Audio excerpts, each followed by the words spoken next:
अस्सलाम वालेकुम, कैसे हैं आप? पहले ये वीडियो देखें। पहल पर वरदाए कदरे ये निराले कानून, जुल्म अदवान की टकसाल में ढाले कानून, तिश्नगी नफ्स के जज्बों की बुझाने के लिए नोए इंसान के बनाए हुए काले कानून, ऐसे कानून से नफरत है, अदावत है मुझे। अच्छा, आपने वीडियो देख ली। उसूली तौर पर तो मैं भी यही समझता हूँ कि सड़कों पे तजावज़ात नहीं होने चाहिए और जो दुकान है, मामला सारे वहाँ पर होने चाहिए। दुकानदारों को भी अपनी दुकानों के बाहर जगह फ़रोख्त नहीं करनी चाहिए। पुलिस का और इंतज़ामिया का एक कड़ा रद्द-ए-अमल जो है वो होना चाहिए। पहला सवाल ये है कि क्या इंतज़ामिया ने इन लोगों को जो कारोबार कर रहे हैं, ठेले वगैरह लगाते हैं, लंडा बाज़ार लगाते हैं, उनके लिए किसी मुतबादिल जगह का बंदोबस्त किया है? मुतबादिल रोज़गार का कोई बंदोबस्त किया है? क्या इन लोगों को कोई ट्रेनिंग वगैरह दी गई है कि अपने कारोबार को किस तरीके से करें? क्योंकि ये पैदा तो हो चुके हैं, अब लोगों ने कुछ ना कुछ अपना पेट पालने के लिए करना है और ये हुकूमत का काम बनता है कि वो लोगों को उनका रोज़गार दे और बाइज़्ज़त रोज़गार फराहम करना हुकूमत ही की ज़िम्मेदारी है। और हुकूमत यही नारे लगाकर इलेक्शन लड़ती है और वोट हासिल करती है और इक़्तिदार में आती है। लेकिन दूसरी बात एक और भी है, पाकिस्तान की आबादी 25-26 करोड़ हो चुकी है।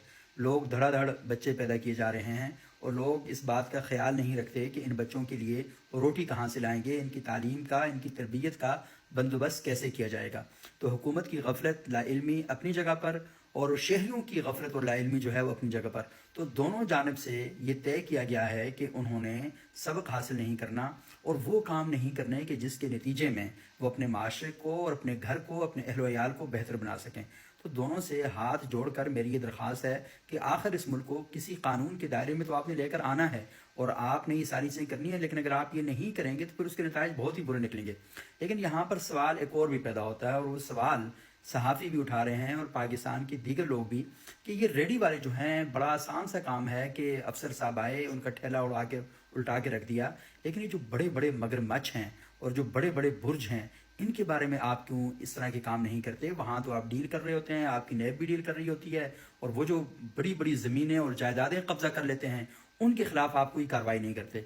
सुप्रीम कोर्ट का हुक्म हुआ था, कराची में नेस्ला टावर गिरा दिया गया, लेकिन कराची में और जो कब्जे वाली जगह हैं उन पर अदालत की नज़र क्यों नहीं जाती? इंतज़ामिया की आंखें वहाँ पर क्यों नहीं खुलती? और इसके अलावा बहुत सी जगहों पर हमने देखा कि लोगों ने घरों के बाहर जो एक्स्ट्रा लैंड है उसे भी कब्जे में कर रखा है और ज़मीनों पर धड़ाधड़ कब्जे किए जा रहे हैं। तो गरीब आदमी को धिक्का देकर, जो पहले से मरा हुआ है, जो पहले से गिरा हुआ है, उसे गिरा के आप अपने आप को ताकतवर समझते हैं।